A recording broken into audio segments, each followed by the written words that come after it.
বরিশালের সবথেকে বেস্ট এবং রিজনেবল প্রাইসের মধ্যে যদি পিৎজা খেতে চান এবং সেই পিৎজাটা কোথায় পাওয়া যায় সেটা জানতে হলে অবশ্যই আমার ভিডিওটি আজকে শেষ পর্যন্ত দেখতে হবে। হ্যালো এভরিওয়ান, আসসালামু আলাইকুম। আশা করি আপনারা সবাই ভালো আছেন। আলহামদুলিল্লাহ, আমিও অনেক ভালো আছি। আমাদের বরিশালের বেলস পার্কে এখন স্ট্রিট ফুড স্টাইলে উড ফায়ার নিয়ে এসেছে লাইভ পিৎজা, আর সেদিন বিকেলবেলা সেটাই খেতে যাচ্ছিলাম।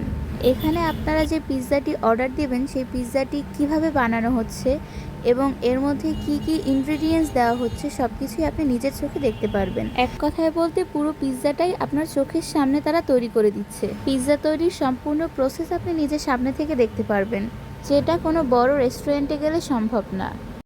তাদের এখানে পিৎজার প্রাইস শুরু হয়েছে 200 টাকা থেকে, আর এত কম প্রাইসের মধ্যে এত মজাদার পিৎজা আপনি কোনো রেস্টুরেন্টে খুঁজলে পাবেন না।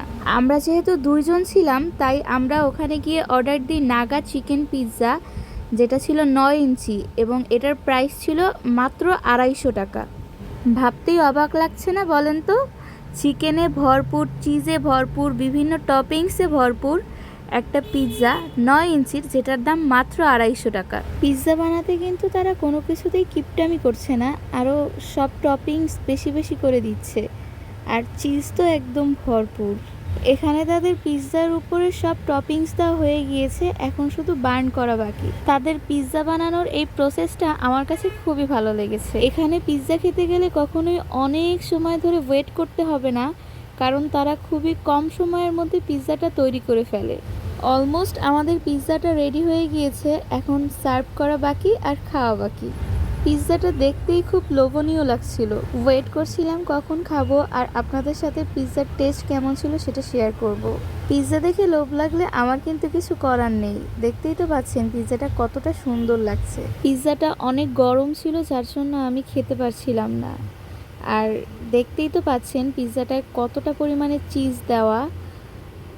এতটা মজা লাগছিল পিৎজাটা, অনেক টেস্টি, অনেক টেস্টি, এটা বলে প্রকাশ করার মতো না। এখানে অবশ্যই তাদের পিৎজাটা অনেক মজার। আমার কাছে রেস্টুরেন্টের থেকেও তাদের এখানের পিৎজাটা বেশি ভালো লেগেছে।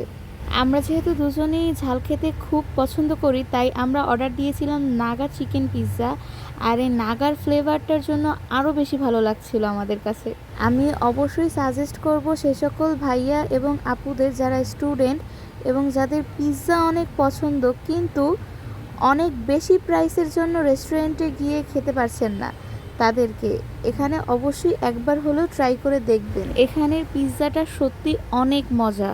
আমি অবশ্যই এই পিৎজাটার রেটিং দিব 9 আউট অফ 10। এই সেম পিৎজা যদি আমি কোনো রেস্টুরেন্টে অর্ডার করতাম তাহলে অবশ্যই এটার প্রাইস 500 থেকে 600 বা এর বেশিও হতে পারতো, কিন্তু এখানে মাত্র 250 টাকায় পেয়ে গিয়েছি আমি। পিৎজা খেতে খেতে এর মধ্যে বৃষ্টি শুরু হয়ে যায়, আর বৃষ্টি শেষ হলে আমরা বাসার দিকে রওনা দেই। আশা করি আপনাদের কাছে ভিডিওটি ভালো লেগেছে। ভিডিওটি ভালো লাগলে অবশ্যই লাইক, কমেন্ট, শেয়ার ও ফলো করে দিবেন। আল্লাহ হাফেজ।